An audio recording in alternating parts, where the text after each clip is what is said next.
AJ Revol, the best decision I ever made was to stay quiet. Itinuturing ni AJ Revol na best decision sa kanyang buhay ang pananahimik noon sa mga isyong ipinupukol sa kanya. Ang maprotektahan ang katahimikan ng kanyang buhay ay nakakagaan daw sa pakiramdam. Kaya nagpasalamat siya sa mga taong naintindihan siya kahit hindi man siya nagpaliwag. Buong post ni AJ sa kanyang Instagram ngayong Biyernes, November 14, 2025, the best decision I ever made was to stay quiet, protecting my peace feels too good, praying hands, heart emoji, and thank you to those who understood me without me having to explain, praying hands, face holding back tears emojis. Hindi idinetalya ni AJ kung ano ang pinanggagalingan ng kanyang mensahe, ngunit maaaring ang tinutukoy ni AJ ay ang hindi niya pagsasalita noon sa paratang na siya ang third party sa hiwalayan ng mag-asawang Alger Abrenica at Kylie Padilla. Posible ring tumutukoy ito sa pagtanggi niya noong may mga anak na sila ni Alger, hanggang sa pagkadulas ng ama niyang si Jeric Revol noong August 2025,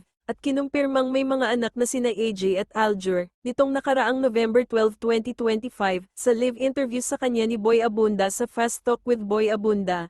Hindi na nagpatumpik-tumpik pa si AJ at inaming may 5 na siyang anak. Ang unang 2 anak ni AJ ay mula sa dati niyang karelasyong walang kinalaman sa showbiz. Ang 3 naman ay mula sa kinakasama niya ngayon na si Alger. Aniya, aaminin ko na para matapos na. Ilang oras matapos ang panayam kay AJ, ang ex-wife naman ni Alger na si Kylie Padilla ang naghayag ng kanyang damdamin. Matagal na raw niyang alam ang tungkol dito pero mas inisip niya ang kapakanan ng mga bata. Masaya na raw siyang malaya nang makapag-bonding ang magkakapatid. Buong post niya sa Facebook, published as is, ito LNG po comment ko para matapos na. Matagal ko na pong alam pero syempre inuna po namin ang kapakanan ng mga bata. Sobrang close sila at yun pinaka-importante. Happy that now di na kailangan magtago. Proud of you. Peace all around. Sana matapos na drama.